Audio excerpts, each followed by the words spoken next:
Where's uranium? Where? How do you find uranium? So we fly around the United States with radiation detectors, and we can detect the uranium ore in the ground. It's just a natural ore that's spread throughout the earth. There are deposits of it. You'll hear the term radon gas. So if you ever hear radon gas, that's the decay of the uranium in the Earth's crust. So we just mine it out of the ground like any other metal and reprocess it.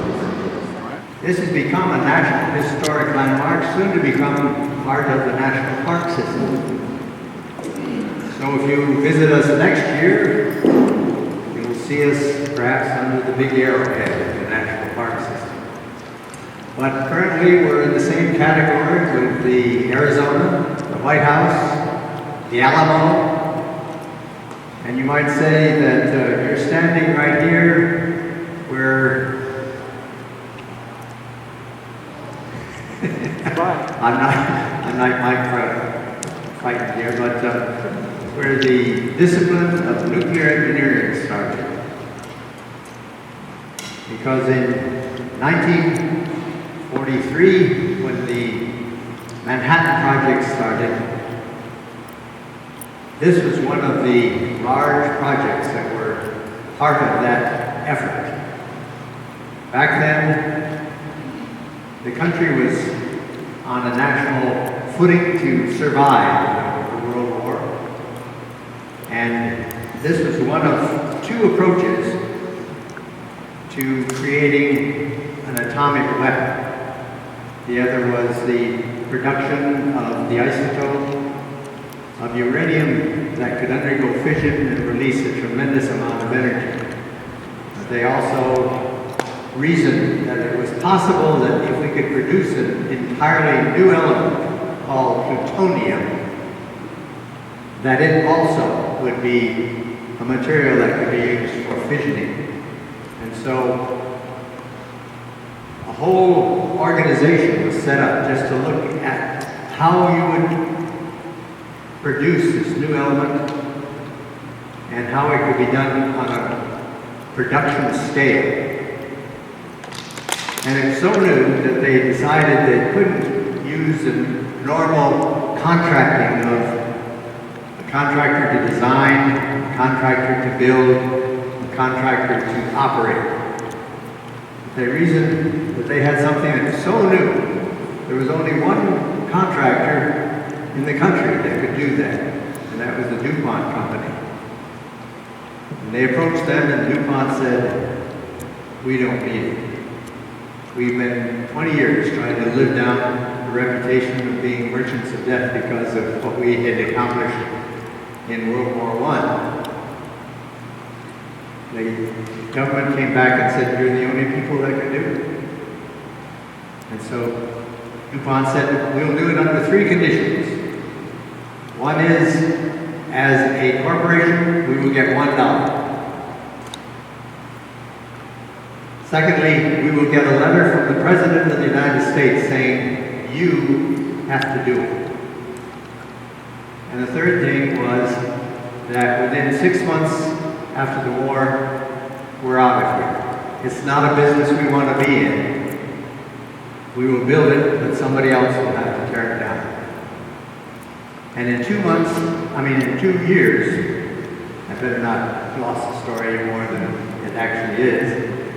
They came in, they had to move some 1,500 people out of the area because it was too dangerous for them to be there, and they also needed the secrecy.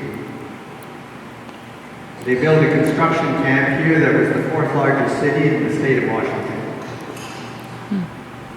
They built 3 reactors, just like what you see here,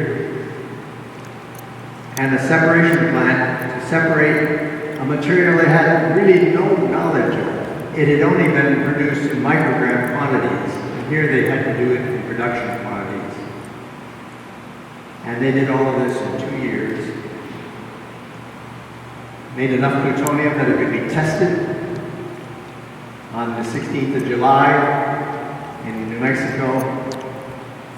It was the second bomb that was dropped on Nagasaki on August the 12th. And 3 days later, the war was over. In 2 years. So, what you're seeing here is really a marvel of accomplishment. You're going to hear a lot about different aspects of what you're looking at here. Let me just say that in layman's language, the whole objective of Hanford was to produce plutonium. If you've taken chemistry in high school, you never had heard of that if you had been 2 generations ago. You're going to hear a lot about uranium. You're going to hear a lot about water. You'll hear a lot about graphite. How does this all go together into making plutonium? This, in essence, is a factory. And there's 2 processes that are going on inside this factory. One we'll call a money-making process, and one is a trouble-making process. The money-making process is they make plutonium by absorbing a neutron in one of the isotopes of uranium. Where did they get a neutron? What is a neutron? You know what a neutron was when they started this job. That's achieved by the trouble-making process. Because if you absorb a neutron into this isotope, which is present only in less than 1%, it will split apart and throw off 2, sometimes 3 neutrons. Ah, there's your source. If you can keep doing that, you can produce the neutrons for the money-making process. But we call it the trouble-making process because it gives off a tremendous amount of heat. And it has to be controlled. So, you learn about plutonium as being produced from the uranium, which is inside the reactor. It gets its neutrons from the trouble-making process. That gives off a lot of heat, so you're going to hear a lot about water. We have to get that heat away from what's going on. But the neutrons come off at very high energy, and they can't be used at high energy. It's like taking your grandson out to play ball and throwing him in a 90-mile-an-hour fastball. He can't catch it. So you're going to hear a lot about slowing those neutrons down, and that's where you hear a great deal about graphite, because that's how it's accomplished. And so we're going to first take a quick look at how all of this came about in our video from Chicago to Hanford. In 1939, the scientific community was coming to terms with the discovery of nuclear fission, or the splitting of an atom. Scientists believed that the process of splitting the nucleus of an atom would produce a self-sustaining series of reactions, or a chain reaction. But could such a chain reaction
B-Reactor had 3 sophisticated systems of control. In contrast, the first small reactor in Chicago relied on fairly simple approaches, inserting control rods, and if all else failed, scrappage. Basically, there was one guy who had the control rod. His job was basically, if the reaction got away, he was to chop the rope. The rope actually held a boron tip that would drop into that assembly that would poison it and then reduce it. The techniques for controlling the powerful B-reactor were far more sophisticated. Operating a full-scale reactor demanded that nothing be left to chance. If something unexpected happened during the early weeks or months of the operation, the operators needed to be able to shut it down quickly. The primary means of control were neutron-absorbing boron rods. When inserted into the core of the reactor, the rods absorbed the excess neutrons and stopped the chain reaction. The B-reactor had 29 vertical safety rods poised above the reactor to back up the 9 horizontal control rods. At the top of the reactor, we had the vertical safety rods, which were the primary. The rods were drawn out of the reactor with electrical clutch up there. But if for some reason vertical safety rods could not go fully into the reactor, they had boric acid up there that if the rods didn't get in, vertical rods didn't get in a certain time, a valve would open and this solution would go into the vertical channels. Now the bad thing about that was that if it went in there, it would probably poison the reactor, so it never would be able to start again because you couldn't get that solution out. So quickly they went into another safety system that was boron balls. And what they did on top of the reactor, next to each vertical rod, and if something happened that the vertical rod could not go in, then a valve would open and these balls would go in and fill up that channel. In short, there were several ways to shut down the reactor safely. They would drop the verticals, they would push in the horizontals, they would dump 3x balls if required, and they would shut the K down on the reactor, and it would go subcritical. Thus, there were 3 ways to make sure that no runaway reactions could occur, and they all ran very well. So they didn't know that. And by having the extra tube space and so forth in the design of the plant, they were able to say if they'd only done what they originally calculated would be needed, the plants would be dead in the water. Now, so we have here then these panels that would monitor the water flow going through the reactor. They know what the water pressure was, and they had trouble. We want to know what the power was being generated over here, like a telephone operator used to have. We could measure thermocouples that were at the outlet of each process tube, so we knew what the inlet water temperature was. An operator would get here, and he'd plug in there, and he'd read what the temperature was, and they'd record it on a map like this. So it'd take about 3 shifts to go through all the outlet temperatures and so forth like that, and they'd keep that data. Well, we went high-tech a little bit. We went to a company called Flexowriter. We got an automatic typewriter with a gadget that would step along in the rear measuring the outlet temperature, so we could print that stuff out with the temperature with the typewriter here, and you could set the red marker so that you would measure temperatures, outlet temperatures near the limits.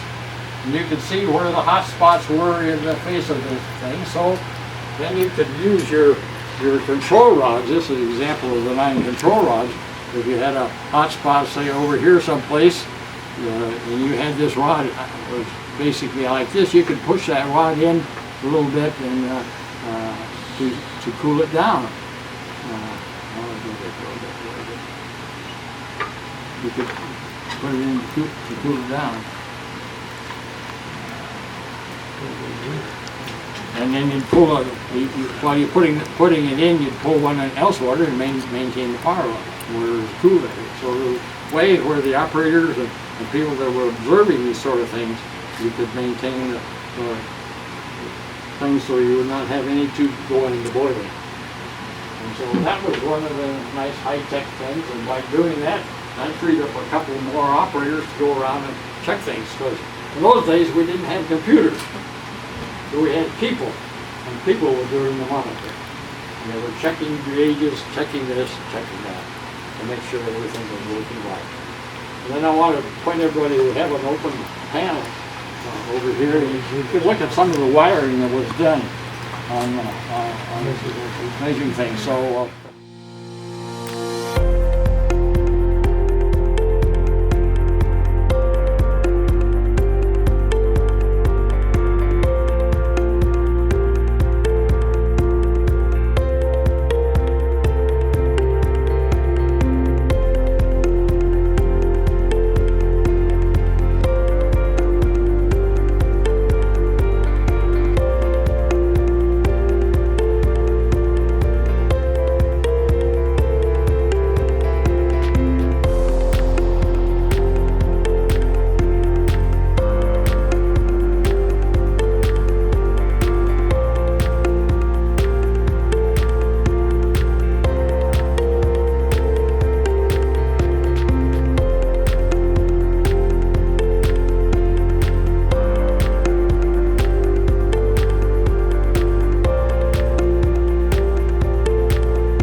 We modified the piping and so forth like that, and we raised that flow up to 72,000 gallons per minute through the reactor. So we went from our initial design of 250 megawatts, that's what the plant was designed for. We ended up at 2,090 megawatts at the plant, which means we were making far more plutonium than the original reactors were. But and the design of the reactor, the shielding, everything else did not have to be changed or replaced at all because it was adequate even as a higher power. So it was a fascinating thing that was done over the years. Yeah, you explained the three control methods. What happened in Chernobyl that out there? Chernobyl? Our understanding was the Russians were doing a test and they forgot to make sure that they had adequate water flow, and they lost water coolant to the reactor. So it blew up. Wow. So there ain't no way to cool it. No way. They just plain lost. They didn't do the proper monitoring to make sure they had cooling at all times. And that's what it became a bomb itself. So you were, what was your title again when you started? Known as an area physicist. And how did you get into that? Well, I came down here from college. I was interviewed by GE, and since I had a math background and so forth like that, I hired him as an intern and learned the job. Yeah. And we used slide sticks. Really? And small, we got a Marchand calculator over in the laboratory. We would take the initial equation that had been developed, showing how the xenon was developed. We know what the power level was when the reactor shut down. And we would do our calculations and tell them how long it would be before they could get started up again. Because when you're operating the plant and you're getting this xenon, it's burning out a lot of neutrons. And when you shut down, that xenon builds up quite a bit and then slowly decays. It was a radioactive decay. And we calculated how long it would be before you could pull rods and get the plant going. You could pull rods, nothing would happen. Because that xenon was poisoning it out until it decayed off again and then you could start up. Wow. So we were on call most of the time no cell phones, so we had to be home by our own phone system and drive out here to the plant and do our calculations and tell them, well, you got 22.3 hours before you can start the reactor up. What do you want to do in the beginning? Wow. After they correct the problem for shutting it. If they had a scram, as they call it, a quick one, if they could get going within 15 to 20 minutes, that would be adequate enough for them to recover, keep operating again. But after about 20 minutes, Xenia would take over and prevent you from starting the reactor again. So when you're in a production operation, you keep the plant running. Yeah. The push was try to make sure. But you were the computer kind of behind it before there were computers. The metal computer. Yeah. That's awesome. Which nowadays, as you say, you have computers around and you watch them. They do it. Make sure the computers calculate it properly. Yeah. That's pretty amazing. So, Punch in the numbers and then you flip the top thing over integer, like for tens, hundreds, thousands, and you just keep flipping it. And it was amazing. really? Yeah, industrial engineers, when I was doing that, that's what they did.